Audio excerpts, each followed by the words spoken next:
storyteller, and I know just what you need to wind down. Before we begin, like and subscribe to the channel. Now, relax and let the soothing sounds of rain and wind carry you into a deep, restful sleep. Summer 1983 found me, Rick Callahan, 28 years old, fleeing the rust-choked grip of Syracuse, where the old steel mills stained the air with their metallic reek. I took a job as a forest ranger in the Adirondacks, a sprawling wilderness far from Long Lake, a speck of a town where the population barely outnumbered the squirrels. I thought it'd be paradise, a refuge from a broken romance and the city's clamor. But the moment my Jeep's tires crunched onto the dirt road leading to the fire lookout tower on Blue Mountain, something felt off, like the forest wasn't welcoming me, but warning me. The first few days passed in near-perfect stillness. I'd wake at dawn, brew coffee on my little propane stove, and watch the sun climb over an endless sea of green. No cell signal, no human chattered, just the wind whistling through the leaves and birds singing a natural symphony. But then that stillness shifted. It wasn't peace anymore. It was a heavy, oppressive silence, pressing down on my chest like a cold stone. I started to feel it gaze, unseen, stalking me from the trees, tracking every creak of my boots on the tower's wooden floor. It was a late August evening when it began. The sky blazed with oranges and pinks as I perched on the tower's balcony, sipping a lukewarm beer, soaking in the quiet beauty of the forest sprawling below. Everything seemed normal, and it wasn't. Half a mile east, a cluster of trees started to move. Not just swaying in a breeze, but thrashing violently, as if trying to rip themselves free from the earth. My heart stuttered. I squinted, straining to see, but there wasn't a breath of wind. The air was thick, dead still, so quiet I could hear my pulse hammering in my ears. My hands shook as I grabbed the binoculars, sweat slicking my palms. Through the lenses, the scene turned surreal. The trees weren't just moving, they were raging. Branches lashed against each other like they were caught in an invisible tempest. Trunks bending at angles that defied nature, as if something inside was clawing them apart. Cold sweat beaded on my forehead, my breath catching in my throat. Then, like a ripple across a pond, the chaos spread through the forest, creeping closer to my tower. I dropped the binoculars, lunging for the radio, my trembling fingers fumbling the buttons. Hey, anyone there? Something's seriously wrong out here. My voice cracked in the empty air. Static hissed back, followed by a gruff, probably just a downdraft, "Don't overreact." But I knew it wasn't wind. No gust could make an entire forest come alive, screaming in silent fury. Sleep didn't come that night. Every groan of the wooden cabin, every rustle of leaves outside, jolted me upright, my heart pounding like it might burst. I told myself it was my imagination, that the wilderness's isolation was playing tricks on me. But deep down, I knew better. Something was out there, lurking in the shadows between the pines, and it had seen me. Dawn broke, but it brought no relief. Stepping outside, I peered down at the valley below, and a fresh terror sank in. The forest was silent, utterly, unnaturally silent. No birds, no breeze, just my own ragged breathing echoing back. Then, at the far edge of my sight, among the misty trunks, I glimpsed at a tall, distorted shape, not of this world. It stood motionless, staring straight at me. I didn't know what it was, but in that moment, I understood one chilling truth. I was being hunted. The moment I saw that thing standing at the edge of the trees, my world tilted on its axis. Tall, twisted, a shadow that didn't belong among the pines. It stood there and moving, unblinking its presence, drilling into me like a cold spike through my skull. My hands gripped the tower's railing so hard the wood creaked, my breath fogging in the crisp morning air. I wanted to scream, to bolt, but my legs felt cemented, rooted to the spot like the trees I'd sworn to protect. Then, as quick as it had appeared, it was gone. One heartbeat, it was there, The next it melted into the forest like smoke, leaving only that suffocating silence pressing down on me. I stood frozen, eyes scouring the tree line, waiting for it to resurface. It didn't, but the quiet it was worse than any sound. No chirping birds, no rustling leaves, just a void that swallowed everything alive. My stomach churned, bile rising in my throat. Whatever that thing was, it wasn't finished with me. I spent that day on a razor's edge, jumping at every shadow flickering across the tower's windows, every groan of the old structures settling. I tried to convince myself it was a trick of the light a bear, maybe, standing upright, warped by the morning mist. I'd seen bears before, clumsy lumbering hulks. This wasn't that. This moved with purpose, with a malice I could feel in my bones. By noon, I couldn't take it anymore. I grabbed my pack, slung my hatchet through my belt, and headed out on patrol, hoping the routine would shake the dread clinging to me like wet rot. The forest felt different as I descended the trail from Blue Mountain. The air hung thick, heavy with a stillness that made every crunch of my boots echo too loud, too sharp. I called out once. "Hello? Anyone there?" More to break the silence than expecting a reply. My words fell flat, devoured by the trees, as if I'd never spoken. I pressed on, eyes darting between the trunks, half expecting that shape to loom up again. It didn't, but the sensation of being watched never faded, like the forest itself had grown eyes, cold and unblinking. An hour into my patrol, I stumbled into a clearing that stopped me dead. It was small, wrong and natural, like the trees had been shoved aside by some unseen hand. In the center, the earth was clawed open, deep gashes radiating out like a spider's web, too long and deliberate to be a bear's work. An extra digit marred each print, a grotesque twist that didn't fit any animal I knew. Beside them, a smear of dark red glistened in the muted sunlight. Blood, fresh and wet, soaking into the dirt like a sacrifice. My gut twisted, the hatchet trembling in my hand. I knelt, tracing the edge of a claw mark with a shaky finger. It was deep, too deep, sinking into the soil like it had been carved with intent. My mind raced a wounded animal, a hunter's kill gone wrong, but there were no footprints, no signs of a fight, just those eerie scratches and the blood stark against the earth. I stood, wiping my hand on my pants, and that's when it hit me. A low, guttural growl, rolling through the trees like thunder from a storm I couldn't see. My head snapped up, hatchet raised, every nerve firing. The sound wasn't close, not yet, but it wasn't far either, vibrating up through the soles of my boots from somewhere north. I spun, scanning the tree line, but nothing moved. The growl came again, deeper, nearer, and this time it carried something worse, a whisper, faint and rasping, slipping through the rumble like a blade through flesh. "Rick?" I froze, ice flooding my veins. My name. It knew my name. Panic clawed at my chest, sharp and wild.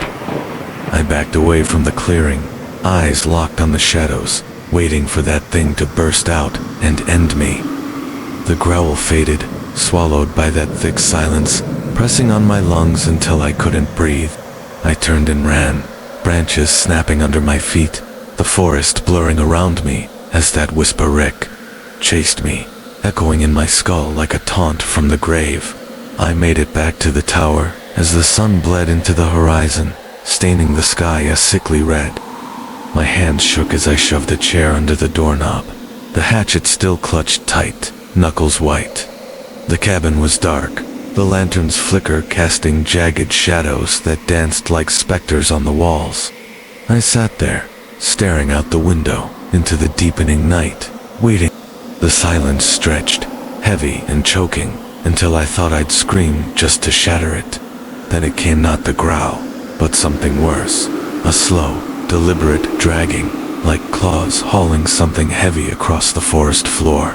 Faint at first, barely louder than my hammering heartbeat, but it grew louder, closer until it stopped right outside the cabin. I pressed against the wall, peering through a crack in the shutters, my breath shallow and fast.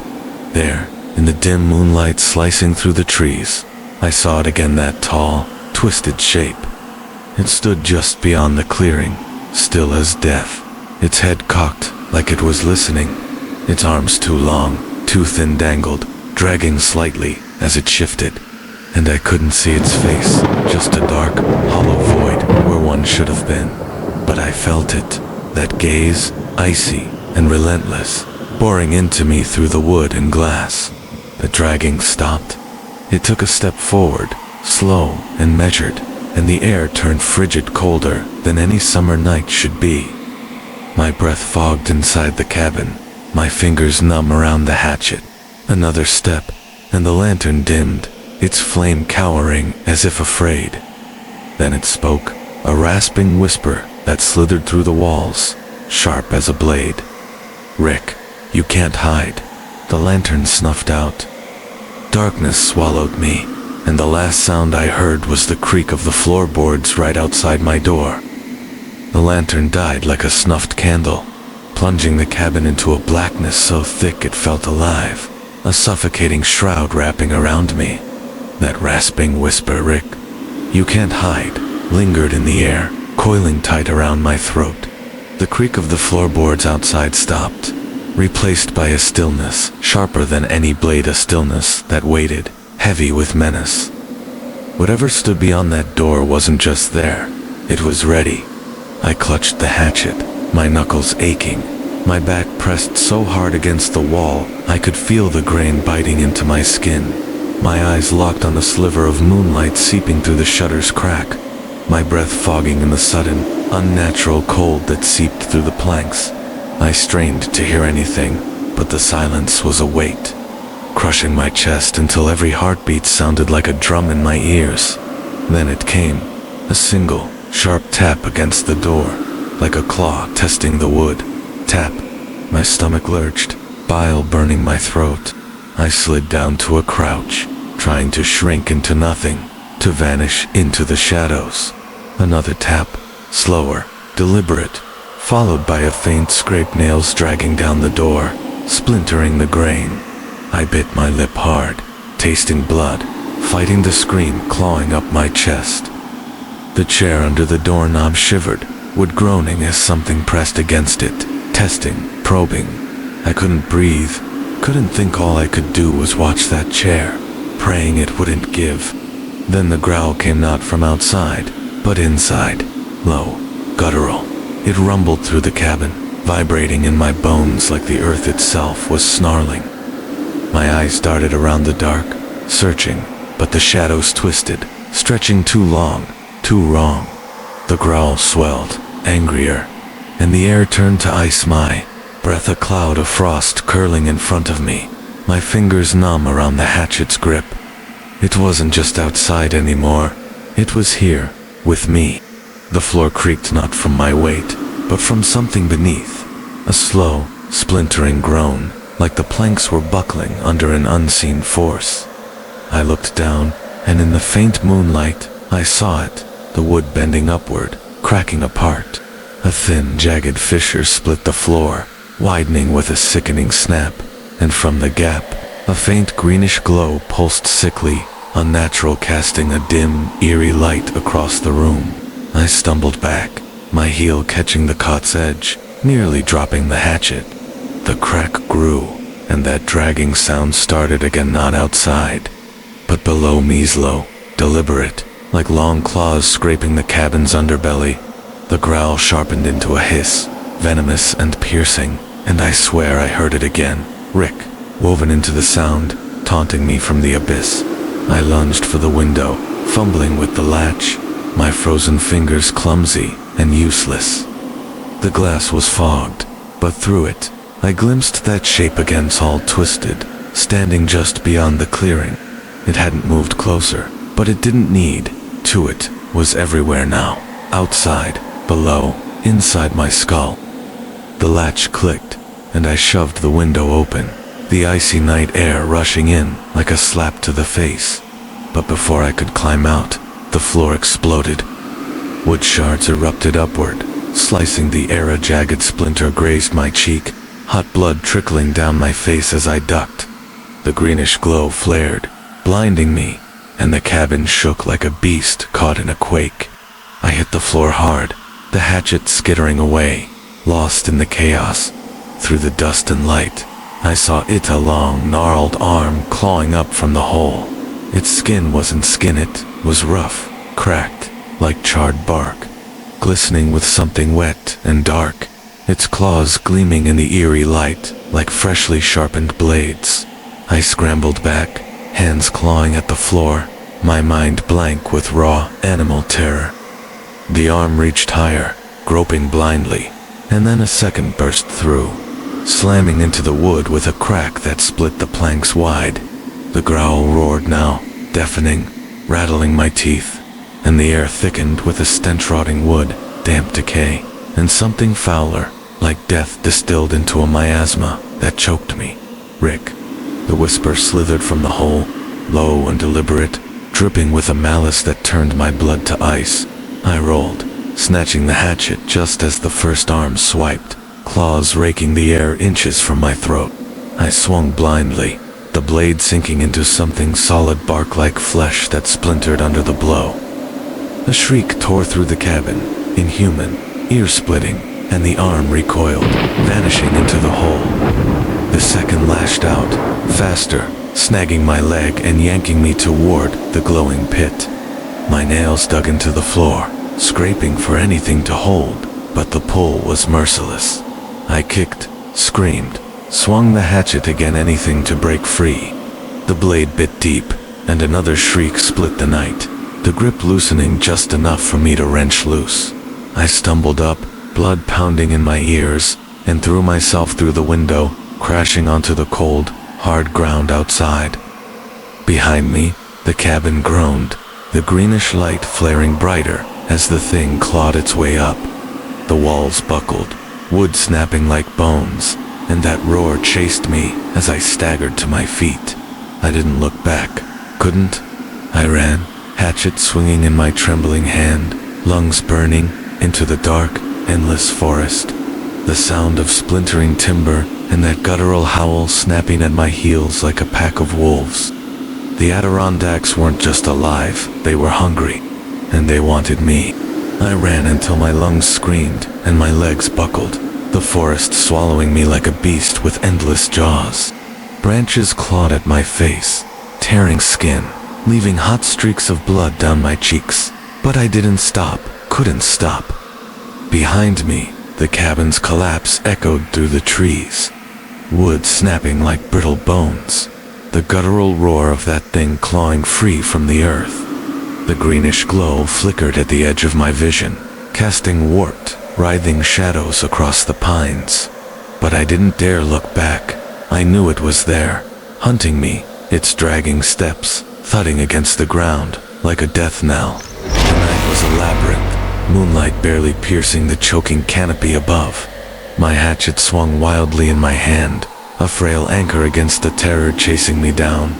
The air bit at my lungs, frigid and sharp, laced with that stench-rotting wood and something rancid, like a grave unearthed after a flood. It was everywhere, seeping into me, coating my throat until every breath tasted of decay. I stumbled over a route, crashing to my knees, the hatchet slipping loose. My palms scraped raw as I clawed it back, eyes darting through the shadows, heart hammering. So hard I thought it'd rip through my chest. "Get up, Rick," I hissed to myself, voice trembling. I hauled myself up, clutching the hatchet, and bolted again.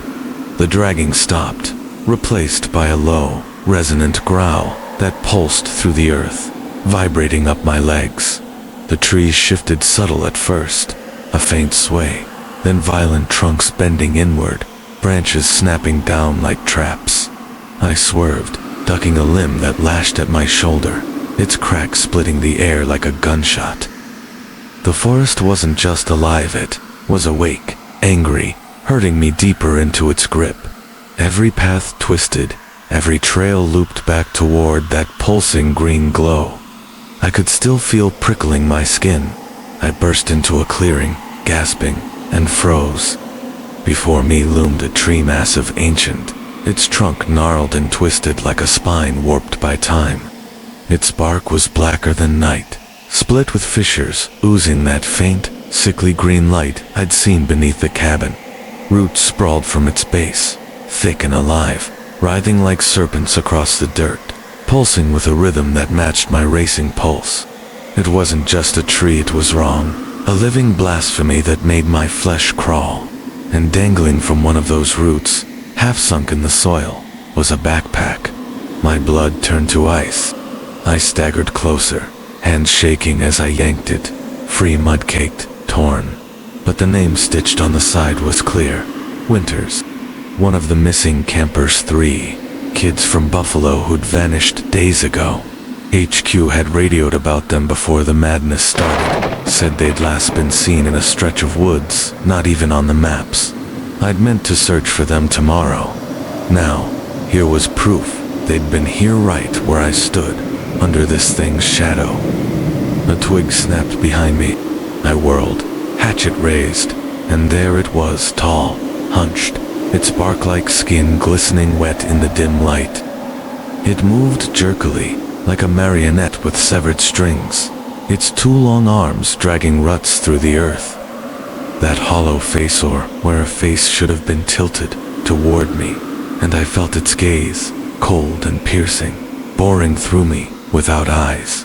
The growl rumbled again, low and hungry, and this time it spoke my name, clear as a bell. Rick. Instinct took over. I swung the hatchet, aiming for its chest, but it lunged faster than anything that size should be. Claws slashed the air, missing me by a hair as I dove, rolling into the dirt. The tree loomed over us, its roots twitching like they fed on the chaos, that green glow flaring brighter. I scrambled up, swinging again. The blade bit into its arm, bark splintering, and a shriek ripped through the clearing, sharp enough to shake the ground. It staggered, just for a heartbeat, then straightened, towering over me, claws flexing like it relished the fight.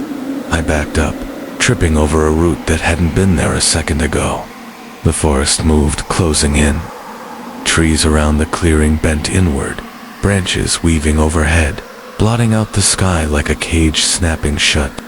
The ground softened, sucking at my boots, and the air thickened with that rotting stench, choking me until my eyes watered. The roots surged, curling up from the earth, wrapping my ankles like greedy hands. I hacked at them, blade sinking into their warm, slick flesh, but they kept coming, twisting, grasping, pulling me down. The thing stepped closer, its growl a hiss now, dripping with famished intent. Rick, you're mine. The words slithered into my head, and I felt a tug not just from the roots, but inside me a cold, clawing pull at my mind, dragging me under. The tree pulsed, its light washing over me, and for a split second, I saw them shadows in the glow. Human shapes trapped in the roots, mouths stretched in silent, eternal screams. Winter's one of the campers, his face twisted, wide-eyed, backpack strap still tangled around his arm. Dozens more stretched behind him, fading into the green, a gallery of the lost. My scream tore free, raw and ragged, as I hacked at the roots. But they tightened, sinking deeper, pulling me toward the tree's gaping fissures. The creature loomed, claws gleaming wetly, and the last thing I saw was that hollow face tilting down, its hiss swallowing my cry as the roots yanked me hard into the dark below. The ground gave way, and I fell tumbling into a cold, damp void beneath the forest, the tree's green light fading above as the earth closed its jaws around me. I wasn't running anymore. I was praying. The hunt was over. The roots snatched me down with a savage yank, like the earth itself hungered to devour me whole. My scream died in my throat, smothered by a flood of cold, choking dirt that clawed its way into my mouth, my lungs seizing as I thrashed against the suffocating tide. The hatchet tore free from my grip, vanishing somewhere above as the forest dragged me into its black, throbbing depths. The last thing I glimpsed was that hollow face peering over the edge, claws gleaming wetly in the green glow. A silent promise of what awaited then. Darkness, absolute and crushing, swallowed me as the soil pressed in like a coffin's lid. I braced for death, expecting the weight to crush my bones, or the airless void to steal my last breath. But the earth betrayed me again. It parted, and I plummeted, tumbling, into a dank, frigid abyss beneath the forest's skin.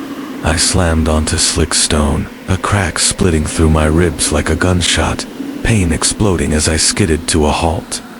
Gasping, I choked on air so thick it coated my tongue, rotting wood. Wet earth, and a sharp, metallic bite, like blood congealing in the shadows. My hands flailed, scraping over jagged rock and roots that pulsed beneath my fingers, warm and slick, as if stitched into the flesh of some unseen leviathan. A faint green shimmer bled from the ragged hole above, a sickly pulse barely illuminating the cavern sprawling around me. Its walls writhed with roots coiling, twisting, a living tapestry glowing with that venomous hue, their tips glistening like fangs. The floor was a graveyard, bones strewn in chaotic piles, some brittle and ancient, others fresh, their marrow still glistening in the dim light, dripping with something too dark to be water.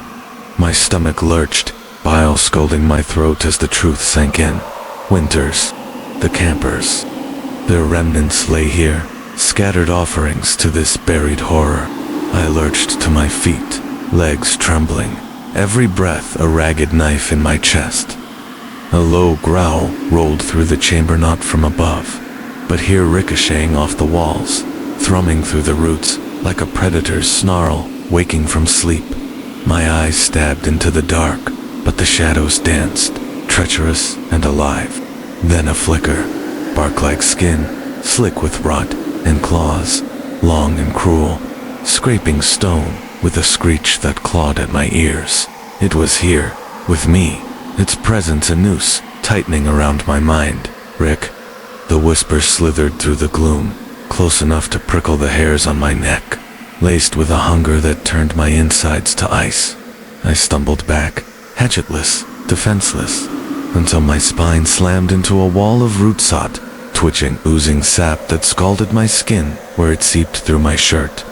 The growl deepened, the stone shuddering beneath me, and the roots coiled around my boots, probing, gripping, like they could taste the fear pouring off me.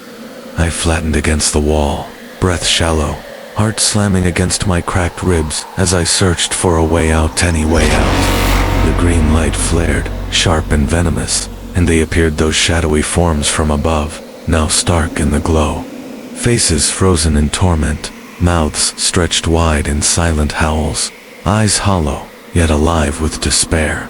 Winters, one of the lost campers, stared at me, his features warped, unblinking, a shredded backpack strap dangling from his lifeless arm. His head twitched, and I swear he saw me, his cracked lips quivering. Help. The plea wasn't a sound, it pierced my skull, faint and raw, a shard of desperation slicing through the growl. My knees buckled, dread icing my veins. They weren't gone, not dead, not alive, just here, bound in endless agony, sewn into the roots like trophies of this place's greed. The growl twisted into a hiss, cutting in vicious, and the thing emerged tall, crooked, its bark-like hide shimmering with wet decay, its arms dragged behind, claws gouging the stone with a shriek like tortured metal. That hollow face tilted toward me, a void where eyes should have been, but I felt its gaze, a frigid blade carving into my soul. "You're mine now." The whisper dripped like poison, rooting in my chest, tugging at my sanity. I lunged sideways, dodging a claw that smashed the rock where I'd stood, stone splintering like glass under the blow. The cavern quaked, dust choking the air as I sprinted through the tangle of roots and bones. It didn't run it proud, its dragging thud a relentless pulse at my heels. The roots surged with it, bursting from the floor, snapping at my legs like ravenous jaws. One caught my calf, jerking me down. I hit the ground hard, hands plunging into a pile of bones, a femur snapping under my weight, its jagged end slicing my palm. I scrambled up, blood slicking my fingers, and it loomed closer, claws glinting, head cocked as if drinking in my panic. The green light blazed, and the roots struck, wrapping my arms, my torso, pinning me to the cold stone. I thrashed, boots kicking uselessly, but they burrowed deeper, hot and alive, piercing my skin like needles threading flesh. It towered over me, hiss, swelling, and that pull hit again inside me, a slithering cold sinking into my veins, my thoughts dragging me toward it. Join us. The whispers swelled not just from the thing, but from everywhere, the roots, the bones, the air itself. The trapped faces lunged closer, Winter's eyes boring into mine, his voice a hoarse rasp in my head. Don't fight. It's easier. My knees buckled, dread icing my veins. They weren't gone, not dead, not alive, just here, bound in endless agony. Sewn into the roots like trophies of this place's greed. The growl twisted into a hiss, cutting and vicious, and the thing emerged all crooked, its bark like hide, shimmering with wet decay. Its arms dragged behind, claws gouging the stone with a shriek like tortured metal. That hollow face tilted toward me, a void where eyes should have been, but I felt its gaze, a frigid blade carving into my soul. You're mine now. The whisper dripped like poison, rooting in my chest, tugging at my sanity. I lunged sideways, dodging a claw that smashed the rock where I'd stood, stone splintering like glass under the blow. The cavern quaked, dust choking the air as I sprinted through the tangle of roots and bones.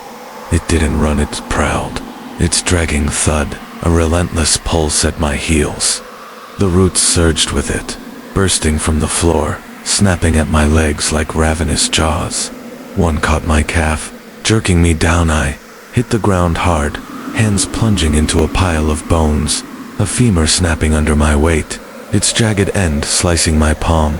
I scrambled up, blood slicking my fingers, and it loomed closer, claws glinting, head cocked, as if drinking in my panic.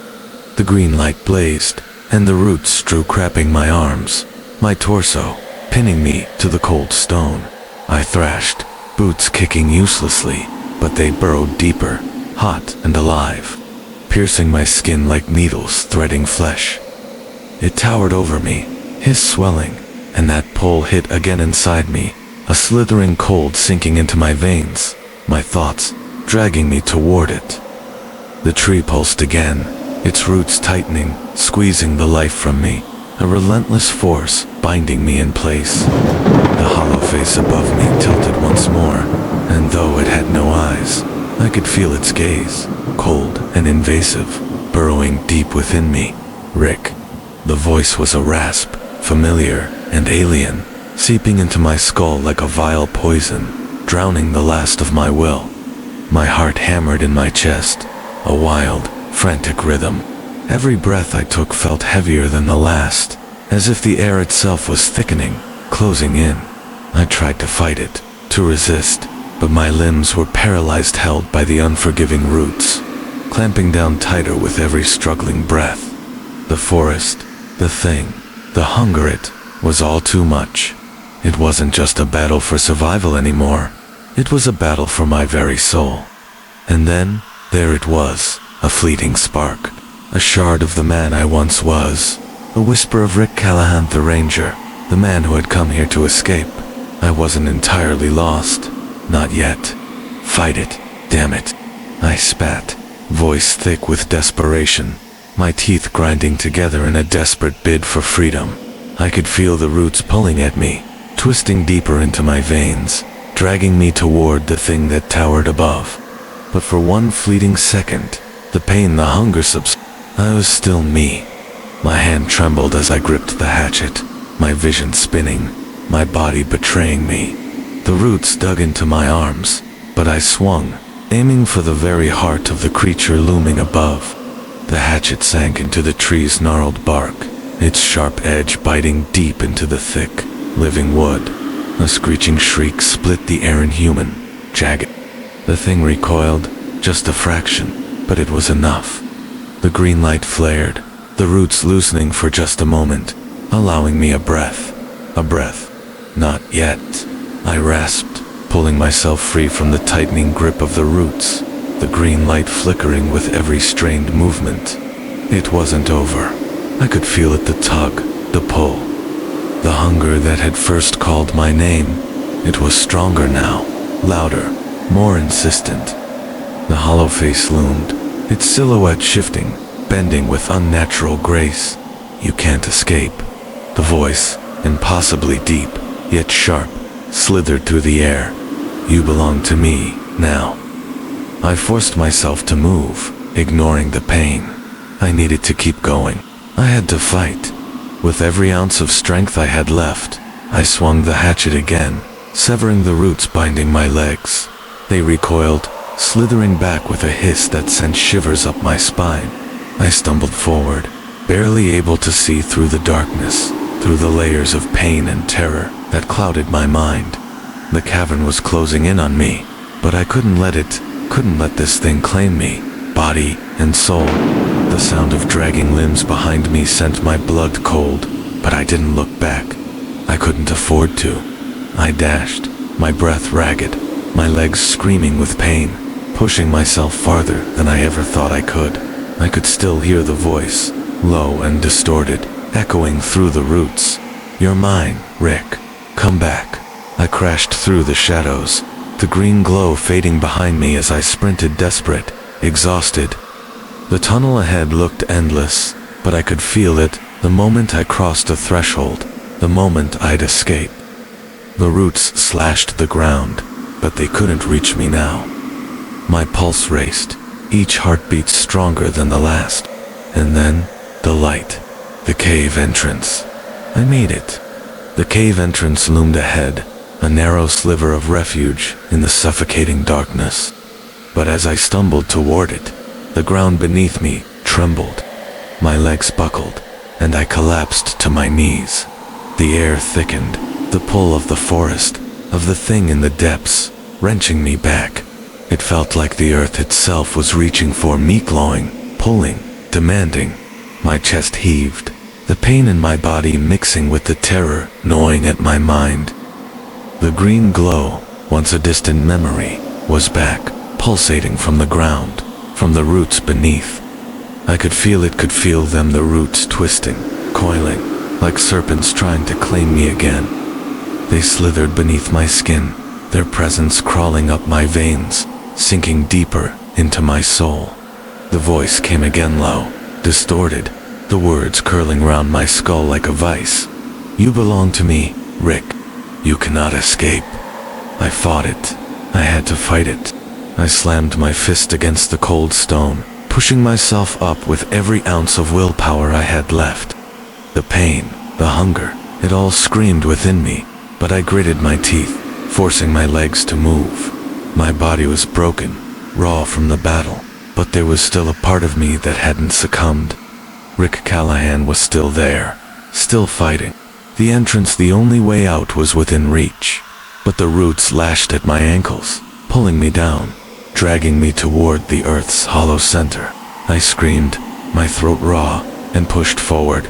I could see the faint light ahead, feel it calling me, but the forest wasn't done yet. The green glow flared brighter, blinding. The whisper filled my ears, louder now, suffocating. Come back, Rick, you can't outrun me. I reached for the edge of the cave, fingertips scraping the rock, blood dripping from the cuts in my hands. My breath came in ragged gasps, and every part of me screamed for release, for escape. With a final, desperate heave, I lunged forward. My body ached, every fiber of my being screaming against the pull of the forest. I broke through. The ground outside the cave was solid. My feet hit it with a thud. The air felt fresher here, but it wasn't enough to erase the weight in my chest. I fell to the ground, breathless, my heart pounding in my ears. I had escaped the roots, the thing, but I knew the forest had only released me for now. My fingers trembled as I looked down at my chest. The green veins were still there, glowing faintly beneath my skin. The mark was still with me, a part of me now, and in the distance, I could feel it, the forest, watching, waiting for me to falter. It wasn't over. The forest still wanted me. I staggered to my feet, glancing around the vast emptiness of the wilderness. I had no idea where I was, but I didn't care. The trees, the creatures, they could follow, but not yet, not today. I took a step away from the cave, and the whisper followed me. "Rick, you will return." I didn't turn back. I couldn't. The forest's grip still lingered, even as the world around me became clearer. The trees stretched far and wide, their branches clawing into the sky like skeletal hands. But no matter how far I walked, the shadow of the forest seemed to loom over me, just out of sight, but never far enough to ignore. I stumbled through the woods, my body bruised, broken, but not yet defeated. Each step felt heavier than the last, the weight of the forest's curse pressing down on me. The green veins pulsed beneath my skin, a steady reminder that I wasn't free, that it still had a hold on me, even if I had left the depths behind. My thoughts were a jumbled mess, the whispers of the forest haunting my mind, echoing with a twisted hunger. "Rick, come back. You belong to us." I couldn't fight it. I couldn't silence it, but I had to try. The forest had already taken so much from me, the forest, the thing they all wanted me to break, to surrender. But I wasn't going to be their puppet. Not yet. Not while I still had a breath left in my lungs. The sun was low, casting long shadows across the earth as I trudged forward, my limbs aching, my eyes bloodshot. I didn't know where I was going, didn't know what to expect, but the thought of returning to that cursed cabin, those twisted trees, the waiting think kept me moving. Hours passed, or maybe days. Time had no meaning anymore. Every rustle of leaves, every whisper of wind felt like the forest itself was calling me back, urging me to stop running, to come home. But I couldn't. I wouldn't. I'd been too close to the edge to turn back now. And then, as the last bit of daylight bled into the sky, I saw it, a figure, just beyond the trees, standing in the clearing, silhouetted against the fading light. My heart stopped. My breath caught in my throat. It was Frank. His form was twisted, contorted, just like the others. His body was no longer his bark-like skin, roots bursting from his chest. His once human face, now a grotesque mask. His eyes green and vacant locked onto mine. "Rick." His voice rasped, an unnatural gurgle that tore through the air. "You're one of us now. Come, join us." I wanted to run. I wanted to scream, but my legs refused to move. The mark flared, searing pain racing through my chest. It felt like the forest was reaching into my very soul, pulling at the last remnants of who I was. "No," I gasped, fighting the pull, my body trembling. "I'm not one of you." Frank's hollow eyes flickered, and for a moment, there was something else in them, something human, a spark of recognition, a moment of clarity, but it was gone as quickly as it appeared. "You can't fight it, Rick." His voice softened, almost pitying. "We're all a part of it now. You're home." The hunger surged, louder this time. The roots, the forest, the thing they were calling to me. They wanted me. But as I stood there, faced with Frank's twisted form, something inside me snapped. A thread of defiance, a flicker of the man I had been flared to life. I wasn't done yet.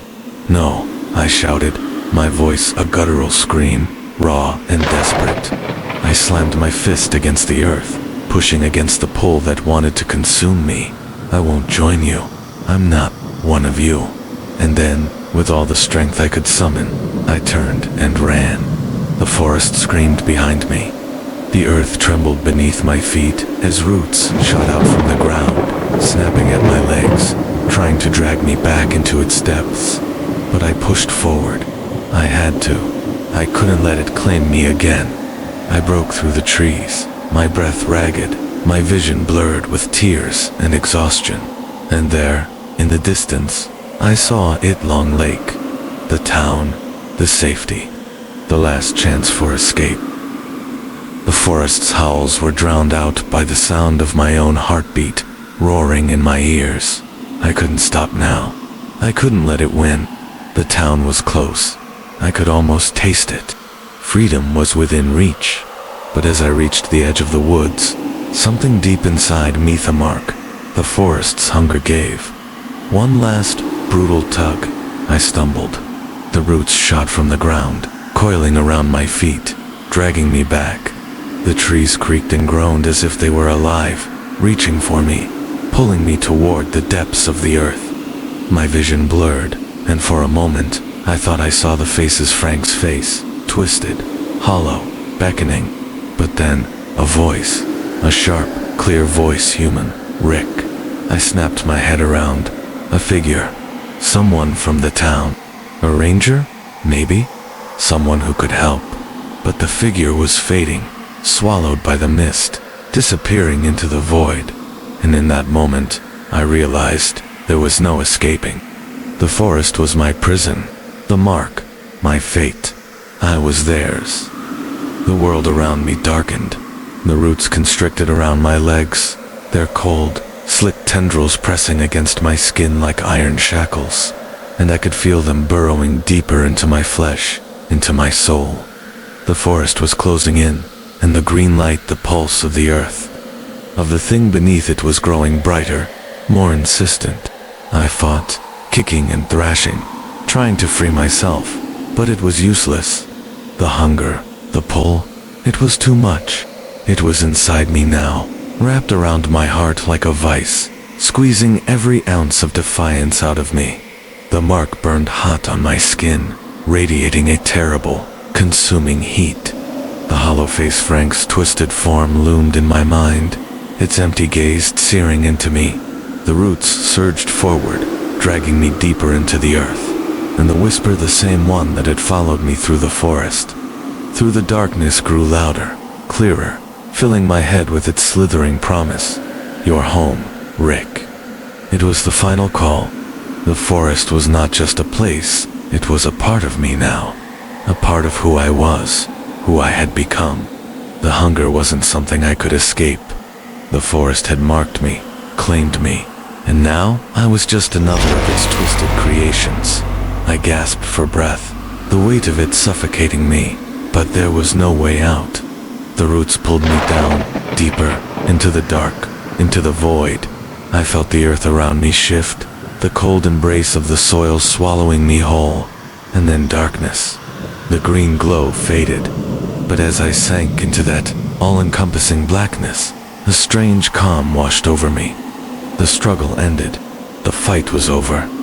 There was nothing left but the quiet of the earth, the deep, endless stillness of the forest's heart. I was a part of it now. The roots wrapped tighter around me, their warmth sinking into my skin, becoming one with me. Threading through my veins like the forest had always been a part of me. I could feel the other faces that had come before, memeling around, trapped within the roots. The campers, the rangers, they were all here, just like me, bound to this place, to this hunger. And then I realized the thing wasn't just alive. It was the forest. It was the trees, the roots, the earth beneath my feet. It had always been here, waiting, feeding. It had always been alive, waiting for someone like me to come along. And now, I was one of them. The last bit of humanity that clung to me, the man I used to be faded away, like the last dying embers of a fire. It was gone. There was no Rick Callahan anymore, no ranger, no man who had run, fought, screamed. There was only the forest, only the hunger, and then nothing. The silence took me, and I sank into it, fully and completely. The forest, my prison, my master, my eternal home, wrapped me in its roots and claimed me for its own. Time was meaningless now. The passage of days or maybe years had ceased to matter. The forest was all there was. It hummed in my veins, a constant, relentless pulse that throbbed through my very being, pushing, pulling, feeding. I could feel the ancient roots stretching beneath me, the earth alive with their whispers. My body was no longer mine. It was a part of the forest, woven into the tapestry of decay and rebirth, life and death, endless and eternal. I was no longer Rick Callahan, the ranger who had come to the Adirondacks seeking peace. I had become something else's shadow, a ghost, trapped in the hollow of the earth, bound to the forest's will. But even now, I could still hear them, the others, the lost souls who had fallen before me, each one bound to the roots, their bodies twisted into shapes that defied nature. Frank, Winters, the campers. Their voices had become one with the forest's hum, a constant chorus of whispers that echoed through the trees. They had all become part of the hunger, feeding it, fueling its endless growth. And yet, every so often, a new soul would arrive. A wanderer, a hiker, a camper. I could feel them, just like I had once felt the forest's pull. They were drawn in by the whispers, by the hunger that clawed at their minds, until they, too, were consumed by the roots. They would stumble into this place, seeking something answers escape, solace and they would be swallowed whole. I watched them. We all did. The lost souls who had once been like me, bound to the forest's eternal cycle. The newest arrival was a young man. He had been here 4 days, walking the same paths I had walked, fighting the same battles I had fought, but he was weakening. I could feel it in the way his steps faltered, in the way his breath became shallow, in the way his eyes searched the trees, as if he could feel the forest watching him, waiting. The hunger grew louder. I knew what was coming. I had been there. I had felt the pull. The same pull that had brought me here. He would fight. He would scream. He would resist. But it would be useless. The forest had already claimed him, just like it had claimed me. I could see him now, standing at the edge of the clearing, looking out into the darkness. His eyes were wide with fear, his body trembling. He knew what was coming. The roots would rise, the trees would bend, and he would be pulled into the earth. He would become part of the cycle, a new voice added to the chorus of the lost. And then, he would be like us. I felt the tug, the pull, the hunger. It was reaching for him. It was reaching for me. And for a fleeting moment, I understood. This was not just a place. It was not just a forest. It was a prison that fed on those who entered, trapping them in an endless loop of death and rebirth. The roots began to move, slowly at first, then faster, like a wave crashing across the earth, reaching for the young man. He tried to run, but his legs failed him, his body giving in to the overwhelming force. He fell to his knees, his scream echoing through the clearing. I watched as the roots closed in on him, wrapping around his arms, his chest, pulling him into the soil, into the dark. His face twisted in agony, and for a moment, I thought I saw the same spark of humanity that I had once felt just before it was swallowed by the forest. But then, just as quickly, it was gone. The forest had claimed him. And as the roots pulled him deeper, I felt it too, the final pull, the final embrace. The hunger was all-encompassing, and I welcomed it. The cycle continued. A new soul to feed the forest, to strengthen it, to ensure that it would live forever. The forest had taken him. It had taken me, and it would take all those who wandered too close to its reach.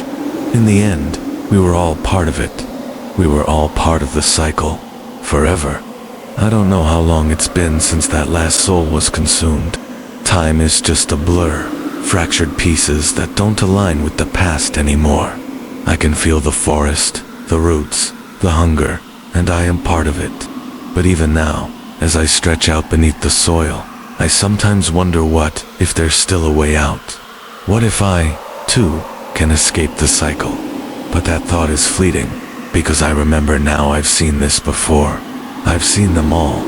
The lost souls, the ones who fought, who screamed, who thought they could beat it. I am them now. I am one of the endless cycle of souls, swallowed whole by the hunger. The trees have no mercy. The forest has no end. It stretches on forever, reaching, twisting, bending, swallowing everything in its path. It pulls in every soul, every heartbeat, until there's nothing left but darkness, the silence of the eternal hunger. Yet, as I rest beneath the earth, I hear the whispers again, the voices of those who came before me, those who still struggle within the roots, reaching out. I try not to listen, but their calls tug at something deep inside me, a memory, a spark of something human that refuses to die, even in the depths of this cursed place. Rick, I don't know if the voice belongs to Frank, or Winters, or one of the others. It's hard to tell. The voices all blend together, a constant hum of despair. But I hear it. I feel it. The whisper comes again, more insistent this time, cutting through the darkness like a blade. Rick, you're not alone. I used to think that was a lie, that I was alone, lost to the forest. But now I know there is no loneliness here. Only the hunger, only the roots, only the endless cycle that never ends, never ceases. But even now, the pull of something deeper stirs within me. A choice, a temptation. I hear the footsteps. They are faint, far off, but I hear them. A new soul, drawn to the forest, walking the same path I once did. They are lost, just like I was, just like all of us. They are coming closer, drawn in by the hunger, by the whispers. I feel it, the shift in the air, the thrum beneath my skin. They are close. I can't stop them. Come to us, I think, my mind unable to fight the compulsion. Come home. The roots twitch. The ground trembles. A new soul is here. I feel the familiar tug, that same wave of hunger that swept over me the first time. I want to cry out, to warn them, but I can't. I am bound to this place now, a part of the forest, a part of the cycle. I watch, in my own way, as they move through the trees. Their footsteps are hesitant at first, but they get closer, just as I once did. They can feel the weight of the forest pressing down on them, the oppressive silence that lingers, suffocating, waiting. I can see it now, not see, but feel it. Their heart pounding in their chest, their breath quickening, the dread creeping up, just as it did to me, to all of us. The realization that they've wandered too far, that they've stepped into a place where escape is impossible. The realization that the hunger is waiting for them. And then, it happens. The roots surge. They rise from the ground like serpents, fast and violent, curling around their ankles, their wrists. The scream comes a sharp, primal sound, but it's swallowed by the earth. The roots drag them deeper into the soil, into the dark. They struggle, but it's no use. They are lost now. I know this feeling. It's the same feeling I had when I first arrived. The same terror, the same acceptance. The moment the forest claims you, you are never free. And soon they too will join the chorus of voices that calls from beneath the earth. I feel the shift as the roots close in around them. The hunger devours their will, their spirit, until nothing is left but another lost soul, tangled in the roots, bound to the eternal cycle. And then, as I lay there, beneath the earth, I feel it. The same pull, the same hunger. It calls to me, once again. I am not free, and I will never be. The earth trembles again. The roots pulse beneath me, their rhythm matching my heartbeats, low, steady, inevitable. I feel it all, every twist, every tug. The hunger is insatiable, but I am numb to it now. I have been consumed by it, body and soul, and in my heart, I know this will never end. I am part of the forest. The cycle is endless. I feel them, more of us. The voices, each one tangled in the roots, twisted by the hunger, by the forest's will. I am no longer Rick Callahan, the ranger who came to the Adirondacks for solace. I am one of them now, another shadow in the dark, another soul bound to the forest, to the earth, to the roots. But I can still see them, the ones who wander in, the new souls, the lost ones who think they can escape. They are so much like I was, full of defiance, full of hope, thinking that they can outrun it. They never do. I've watched so many of them now, each one drawn to this place by the same insatiable pull. The forest calls them, just as it called me. They enter with eyes full of confusion, wondersome, even with fear, knowing deep down that something is wrong. But they do not yet understand. They do not yet know the truth. And so, I wait. I watch them. They arrive like I did, not knowing what awaits them. The ground trembles slightly beneath their feet as they step into the clearing, hesitant at first. Their footsteps are heavy now, slowed by the awareness of the silence around them. The hunger knows them already, and it's only a matter of time before they fall, just like I did. The roots begin to stir. I can feel them. They move beneath the earth, feelers extending toward the new arrivals, reaching for them, eager to pull them into the dark. They will fight it, of course. They always do. They scream, they lash out, they run, but in the end, it's the forest that wins. It always wins. I've heard their cries before, their pleading, their desperate attempts to break free. But the forest is patient. The hunger is patient, and in time, it devours everything. The roots have claimed another. The young man, his face twisted in terror, his hands clawing at the earth, is pulled into the soil, his scream muffled by the earth's thick embrace. The hunger has consumed him. He is now one of us. He is now part of the endless cycle, and I watch. I always watch. It's all I can do now. But there's something different this time. A shift, a break in the cycle. As I feel the roots tightening around him, as I feel the life drain from his body and flow into the forest, something stirs in me, a memory. It's faint, like a whisper from a time long past, but it's there. I remember something, someone, her, the girl I once loved, Lena. The name comes to me in a rush, a fleeting spark of something real, something human. I see her face, hear her laugh. For a moment, I feel that warmth, that connection, but it's gone as quickly as it came, and then I realize it's the mark. The forest is trying to erase everything that was me, everything that was Rick Callahan. It wants me to forget, but I remember who I was. I am still me.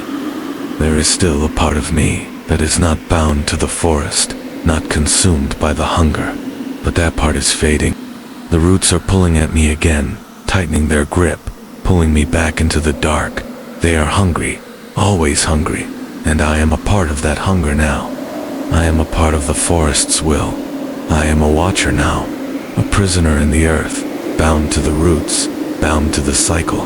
I can see the others, the new souls, as they are drawn in, lost to the hunger. I watch as they are consumed, one by one. They never escape. They never will. And I know now, as I feel the roots pull me deeper into the dark, that this is my fate.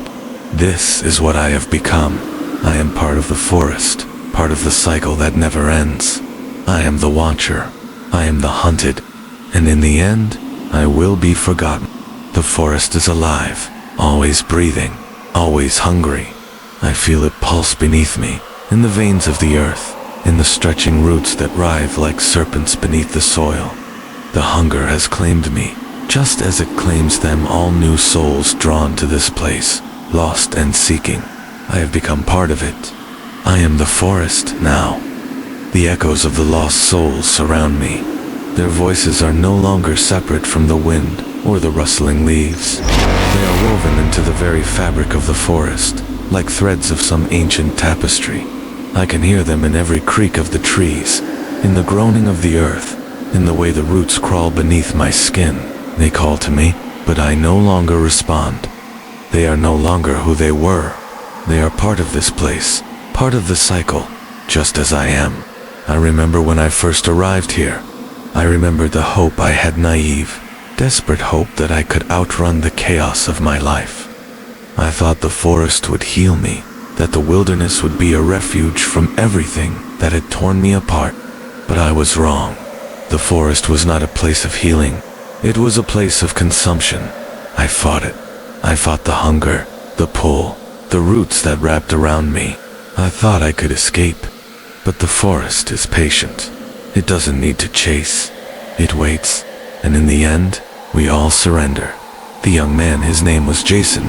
He thought he was different. He thought he could outrun it, just as I did. He fought, screamed, ran, but in the end, the forest claimed him, just as it claimed me. The roots rose from the earth, wrapping around his legs, pulling him down, dragging him into the depths. His scream echoed through the trees, and for a moment, I almost felt pity for him, but that feeling was fleeting. He was part of the forest now. He was one of us. And then I saw it again, the shift, the way the forest seemed to breathe with the arrival of another, a new soul, another lost one. I could feel their presence before I saw them, the pull of their fear, their confusion. They are always drawn here, to this place. The whispers, the hunger, the forest's call. They can't help it. Neither could I. I watch them now, as I once watched myself, as I once watched Jason. I can see their eyes, wide with fear, scanning the trees, searching for answers that will never come. They're lost, but they don't know it yet. They can feel the pull of the earth, the way the forest wraps around them, holding them, waiting. They're part of the cycle now, whether they know it or not. The roots rise.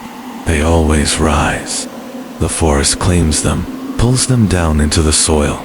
Their screams echo, fading, muffled by the earth. But it doesn't matter. The hunger is insatiable. It always claims them, and in the end, they will join us. They will be part of the forest, part of the eternal cycle. I feel the forest's pulse beneath me, and for a moment, I wonder if I could still fight it. But I know I can't. I know I won't. The hunger is too deep. It's too much a part of me now. I am the forest. I am the cycle. I am the watcher now. I will watch them fall, just as I fell.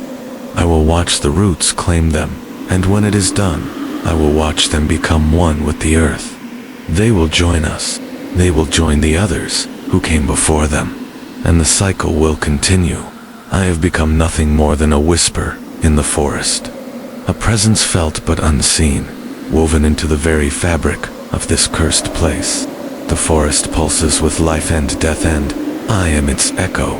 The hunger that once consumed me now flows through my veins like an unstoppable river, dragging me deeper into the dark. But it is not just me anymore. It is us. We are all part of it now. The forest devours and reclaims, and in turn, it creates endlessly. The new souls that wander into this place, they don't understand. They never do. They think they're just lost. They think they can escape. But the roots, the hunger, the forest, they are patient, relentless. They have all the time in the world. They don't need to chase. The souls come to them, just as I did. I can feel them now. Another one, stumbling through the trees, following the same path I once did. I can hear their heartbeat, quick and anxious, their breaths shallow as they feel the weight of the forest pressing in on them. They don't yet understand what awaits them. They don't know that the moment they step into the forest, they are already bound to it. Their fate was sealed before they even arrived. I watch them through the veil of trees, my eyes no longer the eyes of a man, but of something older, something that sees beyond the surface. They reach out, as if trying to grasp some sense of safety in this suffocating silence. But the trees offer no refuge. The wind whispers no comfort. The roots, however, are listening. They are always listening. I feel the roots stir beneath me, as if recognizing the presence of another lost soul. They stretch, reaching, flexing as they prepare to claim. I can feel the forest's pulse quicken, the earth beneath me vibrating with hunger. The newcomer stumbles, looking for an escape, but they won't find it. There is nowhere to run. I can see them now, their face twisted in terror as they start to realize. The realization dawns slowly, and then it hits them all at once. The suffocating grip of the forest, the pull of the earth. the undeniable hunger that is growing, circling, waiting. It has already claimed them. The roots rise from the ground like snakes, twisting, coiling around their legs, their waist. They scream, but their voice is swallowed by the forest. Their hands claw at the earth. But it's no use. The roots are too strong. They drag the new soul down, down into the soil, deeper into the darkness, where the forest's heart beats. They struggle, they scream, they beg, but the forest doesn't listen. It never listens. And in that moment, I see them in their final struggle, their eyes wide with fear, their chest heaving with desperation, and I feel it too, their last fleeting hope, that desperate fight to hold on to something, anything. But I know better now. I've seen it before. There is no escape. The roots pull them deeper, the soil closing over them, and their scream is swallowed by the earth. The forest devours them, absorbs them into its hunger. And just like that, they are gone, becoming one with the roots, becoming part of the cycle that will never end.